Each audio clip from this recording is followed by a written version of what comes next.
This is James Elder for iFL TV in association with Macklin's Gym Marbella. I'm in Stonebridge Park, ABC today. We've just witnessed James DeGALE's public media workout. With me, I've got the knowledge Spencer Fearon. What's happening, Spence? Yeah, I'm cool, man. James, how's things going, man? Everything's all right. Everything's all right. Good to see you a bit casually dressed today. What is it? Dress down day today? No. I'm in Stonebridge, so I don't want to come here. I'm in Stonebridge, brother. What's the matter with you? Nah, it was like I was in the office and I got a phone call from Ambrose Mendy saying, "Oh, they're doing a press day for James today." And I thought it was yesterday, but everyone knows like Wednesdays are my days where I'm at Sky, where I'm filming. So he said, "Hey, no, come down." So I was in the office pretty casual. I thought, well, let me just jump on the train and come and see what's going on, man. Yeah. Everything's geared now for James DeGALE travelling to Boston to fight Dirrell for the IBF title. What chances do you give James DeGALE going into this fight? Massive chance. You got to look with the thing with Dirrell. The things that Dirrell does really good, right? He's got a very, very good jab. Yeah, he's got a very good jab. He can time himself. He paces himself. But he's a person, even though he gives a lot of movement, he sets himself with his shots. So with James DeGALE, it's the wrong guy to be setting yourself with shots because James DeGALE hits you at angles, at funny angles. There's going to be two southpaws here. James DeGALE will hit you with a left hand, with his power shot, power-based left hand, slide across over to his right, throw the right hook, then come back with his power shot left hand. That's not going to be, if you're a fighter that sets himself, it's not going to work. Hence why James DeGALE has grown now as a guy, and since he's had his operation, so he's injury-free.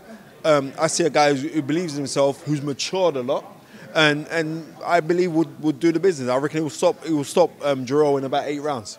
Stylistically, different styles make fights. With the two southpaws coming together here, does you think that favours James DeGALE having fought quite a few southpaws in his time? No, what it is this, right? If you're a southpaw, and you fight at distance as a southpaw, then that's going to be problems. But if you're in your face and you're a close guy as a southpaw, then it makes no difference whatsoever. So stylistically, even though James DeGALE has been out with like loads and loads of southpaws, but you know, let's be realistic. Like Andre is not a muppet. He's done his studying. But whereas like you got a time where 4 or 5 years ago, at a time when he was clashing with Carl Froch and stuff like that, you know what I mean, Dirrell was like, it was hot stuff then, you know what I mean, that was very, very close. If he'd got the decision, he could have got the decision against Carl Froch then.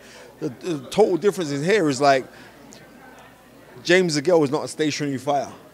James DeGALE throws punches at angles, and the punches that James DeGALE will be throwing, they come so awkward, and like he'll throw off of a power shot left hand, he'll throw an uppercut off of it, he'll throw a left hook off of it. You know what I mean, he's got the bigger repertoire of punches, and because he's got a bigger repertoire of punches, he's going to catch you. Dirrell is a good fighter, but I'm not questioning anybody's heart now, but when he did fight Arthur Abraham, there was a little bit of kind of, even though he got hit low and stuff like that, but there was a little bit of a kind of like, I don't know. And we're seeing with a guy now who's a lot hungry. So it's going to be interesting, but like I said, man, me and Ed Robertson are going to be doing a breakdown for this fight, and I'm going to be enjoying looking to do the breakdown for Sky for this fight. And I've been watching Dirrell, I've been watching James, and right now I think James is hot stuff, man, I really do.